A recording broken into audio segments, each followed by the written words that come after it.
Hey everybody, good morning from Radiator Springs. We're sitting at Flo's Cafe. Radiator Springs is right behind us, so we're going to get this little noise every once in a while. It's Saturday morning, and we wanted to spend a little bit of time talking to you about the VIP tour we did yesterday, now that we're up and appropriately caffeinated after our dinner last night at Napa Rose, which we'll talk about in a separate video. It was really great. But let's talk VIP tour for a second. We did it with Chris and Seth from the DCL podcast. So there were 4 of us on the tour and our guide.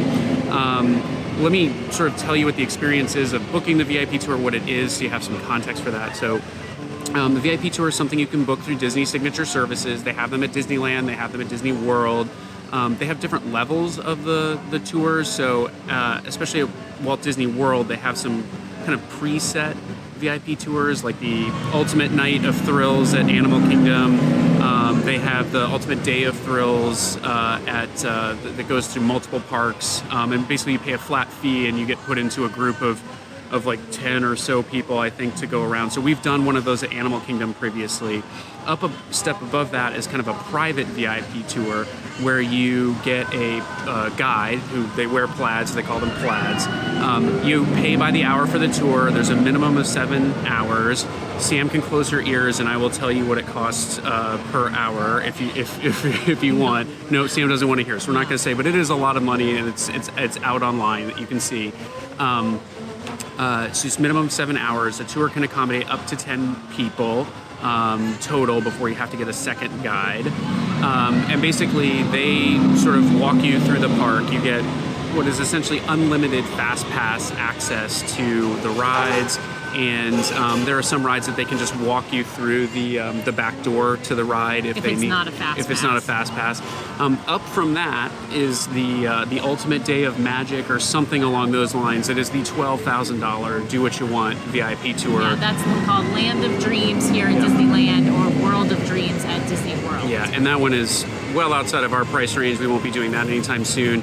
That category, as I understand it, was created because the concierges at the various Walt Disney World resorts were fielding questions from high-profile guests around experiences that they wanted to have that couldn't be accommodated through the existing VIP tour process. For example, like doing backstage access to a bunch of different rides, things like that. You don't get to do that on the tour we went on. We did witness yesterday some people who were on the Land of Dreams tour, and let me tell you, they were being doted on by like 2 or 3 different tour guides. Their food is apparently completely covered throughout the day.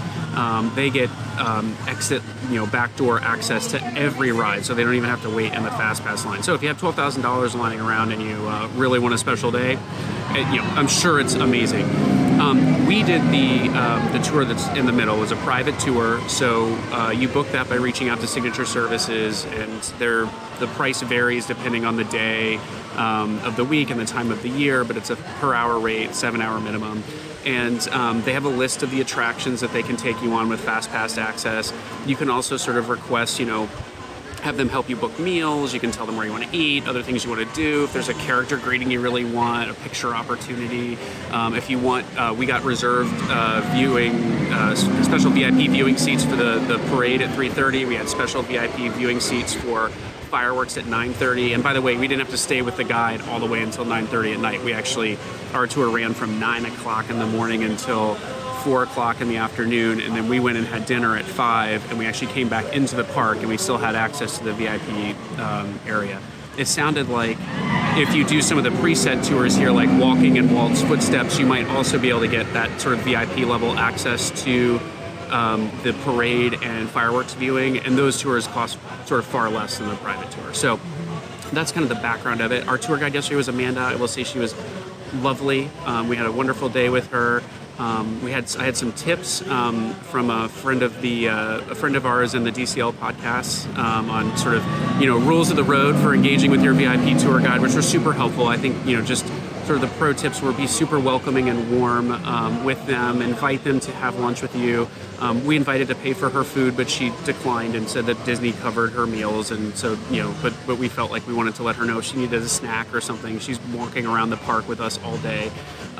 They can come on the rides with you, but and invite them. Right. Like, make sure you invite them to join you on the rides, and we did. And I think that's a great thing. It makes them feel welcome. So the sort of pro tip was don't treat them like they're your kind of personal slave for the day. That's not really their role. Right. And they also have a lot of fun facts and knowledge about the parks. As you're walking around, they can show you specific things. They can even get you a little bit of backstage access to some things. I think that's sort of dependent upon how happy they are with your group a little bit, and probably just park operations issues. The sky is not the sky is the limit on these things. There are some limits as to what you can do. 7 hours is the minimum. They have a maximum of, I think it's like 10 or maybe even 12 hours for the day. You can extend once you've reserved. If during the day you're like, I'm loving this and I want to go more, you can extend on a kind of per hour basis. I think kind of at the discretion of the guide a little bit, but they accommodate that. Amanda actually said that she has families who request her, and she'll come in on her days off to do their VIP tours. And she will sometimes start park open and go all the way to park close with families that she's had as repeat guests. Yeah. I think it is and it sounds like it's also a great option if you have the money and you have like kids and you want to do some thrill rides. Like the VIP guide will sort of sit with your kids while you and your partner, your spouse go on the rides, or the adults go on some rides that the kids can't go on. So that's a nice thing to do. She offered at times to run over and get us a snack or some water, and we didn't take her up on it. We're perfectly fine kind of making a pit stop and getting our own stuff. But so anyway, I would say this. Overall, I thought the experience was amazing. For us, I'm not sure it's worth the cost. I think part of that is because, one, at Disneyland you have this Max Pass system, and so we can do a lot already, and we're DVC members, so we have a pretty high tolerance for, if a ride is too long or broken down, well, we'll get it next time or we'll get it tomorrow. So, that piece of it wasn't like this once in a lifetime tour of the parks that we had to get done.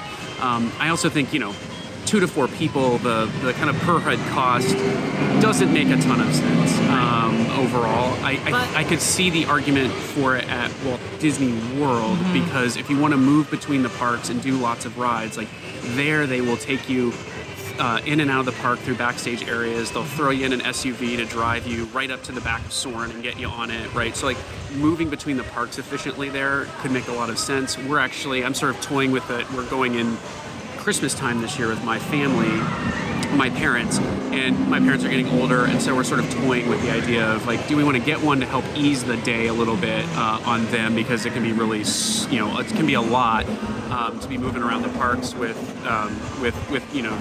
my parents at the moment. So it could be a good option for that. I don't know. Sam, what did you think about the tour? So not knowing the cost of it. Not knowing the cost. And actually, we should play a little game. What do you think that tour costs? And you can look away, and I will say whether she was even in the ballpark. I have a good estimate, because I did look online at the per hour cost. There's a range that they list publicly on the site, and I think it starts at $4.25 an hour. So I'm gonna assume that we're not at the high peak time, and think we're closer to the $4.25 mark than the upper end, which I can't remember what it was. But so I think we're in the ballpark of $3,000, but probably not above $4,000. But I don't want to know. Okay, look away. Look away for a second. I'll take. All right. So I really don't want to know, because it will. I'm a little bit more. Everyone message Sam directly. She's not on Twitter, so you can't get her. But yeah. I am more of a frugal person than my husband. So. This was a treat for her. I want to do something special because it's an adults weekend away, and so I will say. Wait, let me go over how many rides we did. I want to tell them. Go ahead. Oh yeah. So we want to stop at. I want to stop at Pizza Planet and talk about. Yeah. So we did 13 rides between 9 a.m. and 3:30, because actually about 3:15, because we went for the parade viewing at 3:15 for the parade start at 3:30.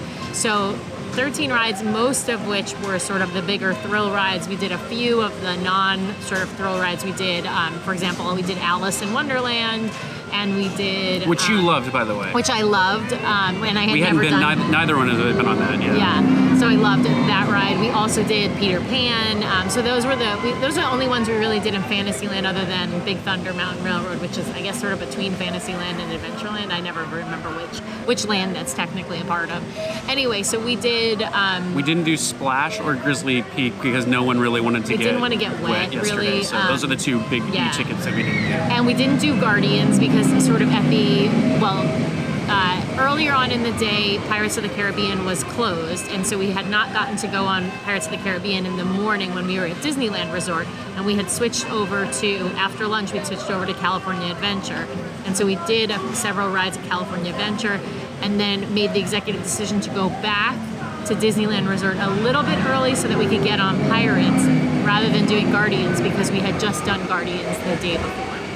So we did a ton of rides. Which I'm glad we did, because Pirates is one I haven't been on in a long time here. I just had memory of it being like the Disney World version, and it is not. And it was amazing, and so I'm glad we did that. Yeah, and I had never done it here at Disneyland. I had only done Pirates of the Caribbean over at Disney World. So I thought that was a good experience. So I would say it was a fun experience in that we got to do a ton of rides, all crammed into one day. And so if I only had one day at Disneyland, I think it's a great way to do it.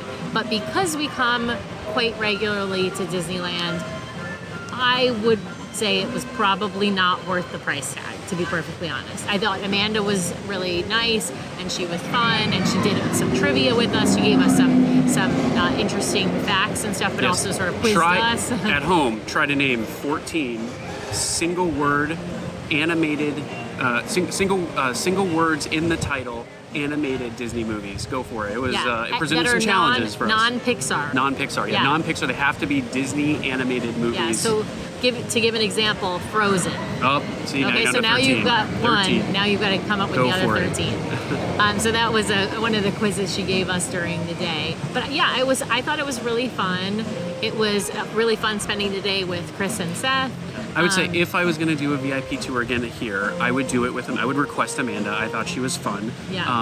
But I agree overall. I'm not sure we saw the value in it. And I will say the one thing that really stuck out to me. So to organize a tour, you work with Signature Services, and so they have a list of rides and attractions that they can sort of do, and they ask you when you call in, like, what are you hoping to accomplish during the day? And so I gave them that spiel on the phone around the rides we wanted to do, and some other things. And then I actually went so far as to send them kind of an email using their list and kind of paring it down to here's what the rides that we really want to do for the day. And I actually broke them down into sort of the must-dos and the nice-to-haves in case we were being a little bit over-ambitious with our timing. And the tour kind of started with Amanda sort of asking us, so what do you want to do today, and where do you want to start? Now, I understand from one of our friends that it's pretty common for them to sort of ask where you want to start, so that makes sense. But I was a little disappointed, given the kind of the money that we were spending, that she didn't kind of have a sense of what we wanted to do for the day. Now, I will say this, I don't blame her. What I blame is that I'm guessing there is a lack of communication between sort of the Signature Services people who are taking the phone calls and her as the guide. I think she was fantastic, and she made sure we hit everything. So she did her job and earned her pay for the day. So anyway, I thought that was good. The other tip, I don't know if I mentioned it, but the other tip is, in addition to treating them warmly and nicely and welcoming, make sure you tip them at the end. They are one of the cast members that works. They're allowed to take tips, and it's important that you tip them at the end because they work really hard for the day. They are walking with you. I mean, we were exhausted at the end of the day. I'm sure she was exhausted at the end of the day, and she's trying to keep good spirits and have fun. So she also mentioned that she has to buy new shoes. I know this is funny, but I was asking her about how do you pick shoes, because it's a ton of walking her job. She said she has to buy new shoes like every 6 to 9 months because of how much she walks. And new shoes, not new casual shoes, but new shoes for what she's wearing every day at the parks. So the other thing I want to tell you is we had a Pizza Planet lunch yesterday, and I was a little skeptical, but Sam had kind of a pepperoni pizza, and we shared a salad, but I had the Reuben pizza, and let me tell you, it was delicious. It looked interesting. A little weird. It had pickles on top, but I thought it was like bacon and pickles and something. And we sat down, I was like, oh my god, that's pastrami, pickles. This is a Reuben pizza. And when you bit into it, instead of having like tomato sauce on the crust, it had mustard and sauerkraut. And so it was delicious. So I really enjoyed that. The pro tip I think we learned from Chris was avoid the alien macaroon cookie. It's a big like macaron cookie. Was not delicious. He had some Very of it and was quickly reminded of why he doesn't usually buy it.